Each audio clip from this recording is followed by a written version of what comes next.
Okay बेटा, बिस्मिल्लाहिर्रहमानिर्रहीम। Okay बेटा, स्टार्ट करते हैं दोबारा से। तो फोर्थ रीजन बेटा है dividend collected by the bank. अच्छा, डिविडेंड क्या होता है? डिविडेंड बेटा वो प्रॉफिट होता है। फॉर एग्जांपल अगर आपने किसी जगह पे इन्वेस्टमेंट की हुई है तो उस इन्वेस्टमेंट के ऊपर क्या आ रहा होता है? आपको प्रॉफिट मिलता है डिविडेंड की फॉर्म में। फॉर एग्जांपल तो वो जो डिविडेंड की फॉर्म में आपको प्रॉफिट मिलता है बेटा, वो आपके डायरेक्ट बैंक अकाउंट में आ गया। अब आपका प्रॉफिट बैंक अकाउंट में आ गया लेकिन आपको पता नहीं चला, बैंक में प्रॉफिट आ चुका है। इसका मतलब कि आपके अकाउंट का बैलेंस इंक्रीज कर जाएगा, जबकि दूसरी तरफ आप अपनी कैश बुक में नहीं लिख सके क्योंकि आपको पता ही नहीं कि मुझे प्रॉफिट रिसीव हो चुका है। वो तो जब हम बाद में रिकॉन्साइल करेंगे तो पता चलेगा जी कि हाँ जी फलान जगह पे मैंने इन्वेस्टमेंट की थी, उस कंपनी ने इतना मुझे प्रॉफिट मेरे अकाउंट में ट्रांसफर किया है।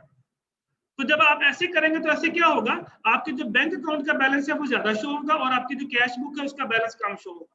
तो अगेन बेटा, अगर कैश बुक का बैलेंस ठीक करना है तो उसमें ऐड करना पड़ेगा, और अगर पासबुक का बैलेंस ठीक करना है तो उसमें से उसको माइनस करना पड़ेगा।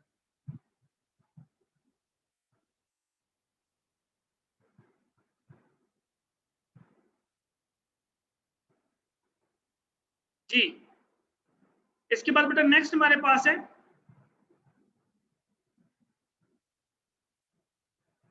Insurance premium paid by the bank. For example अगर आपने किसी को इंश्योरेंस खरीदी हुई है और आपने अपना अकाउंट नंबर वहां पे दिया हुआ है, तो हर महीने या अगर मंथली बेसिस पे पे कर रहे हैं, 6 महीने की बेसिस पे पे कर रहे हैं, तो आपके बैंक से डायरेक्टली पैसे वहां पे ट्रांसफर हो जाते हैं।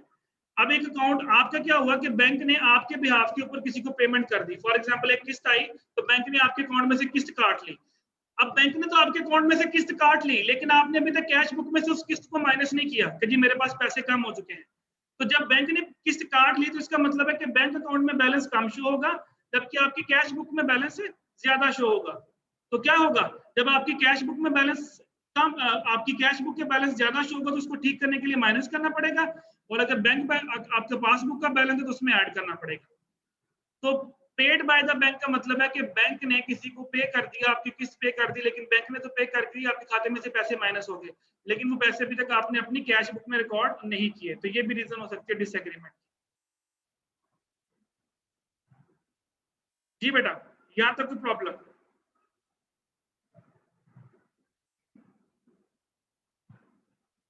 Any question, anyone? Hand raise कर सकते हैं बेटा।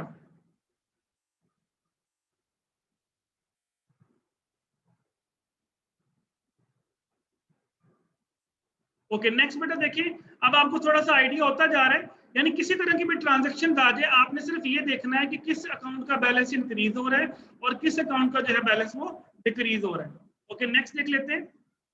Okay, the bank charges and interest on overdraft. For example बाद दफा बेटा ऐसा होता है ना कि हम बैंक में से पैसे निकलवाते हैं तो छोटी मोटी फीसेस पड़ती रहती हैं। आपने एटीएम मशीन से पैसे निकलवाए तो एटीएम मशीन से जब पैसे निकलवाते हैं तो 15 या 20 रुपए कटते हैं, या बैंक छोटे मोटे चार्जेस काटता रहता है, चेकबुक के पैसे काट लिए, एटीएम के पैसे काट लिए। तो ये जो पैसे बैंक में से हमारे खाते में से काटता जा रहा है, लेकिन उसको मैं अपने पास खाते में नहीं लिख रहा, तो बैंक का बैलेंस कम होता जा रहा है लेकिन मेरे खाते में बैलेंस ज्यादा शो हो रहा होगा। मे भी बैंक ने इस साल कोई 600 रुपए या 700 रुपया मेरे एटीएम का काट लिया हो, बैंक ने चेकबुक का 500 रुपया काट लिया हो, कुछ ट्रांजेक्शन मैंने की तो उसकी फीस बैंक ने काट ली हो, लेकिन उन चीजों का मुझे नहीं पता। तो मेरे पास बैलेंस ज्यादा शो हो रहा होगा, जबकि बैंक अकाउंट के अंदर बैलेंस कम शो हो रहा होगा। अगेन बेटा, अगर आपने कैश बुक का बैलेंस ठीक करना है तो उतनी अमाउंट आपको माइनस करनी पड़ेगी, और अगर आपने पासबुक का बैलेंस ठीक करना है तो उतनी अमाउंट उसमें आपको ऐड करनी पड़ेगी। नेक्स्ट है बेटा एरर्स एंड ओमिशंस।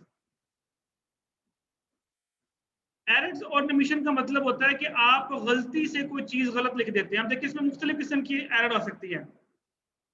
अब आपके सामने उसने मुख्तलिफ किस्म की यहाँ पे एरर्स लिखी हुई है। एक एरर ये हो सकती है, फॉर एग्जांपल आप सुनिएगा, आपने एक चेक रिसीव किया, मैं सिर्फ बोलूंगा आप अंडरस्टैंड करते जाइएगा। आपने एक चेक रिसीव किया, आपने खाते में लिख दिया जी 30,000 रुपया मुझे आ गया, लेकिन वो चेक आप बैंक भेजना भूल गए, वो आपकी जेब में पड़ा हुआ है। तो क्या होगा, कैश बुक का बैलेंस ज्यादा होगा, पासबुक का बैलेंस आपके पास कम शो हो रहा होगा। ऐसे ही है। मैं आप लोगों को अनम्यूट भी करता हूँ, ठहरे बेटा जरा, आप लोगों को साथ साथ।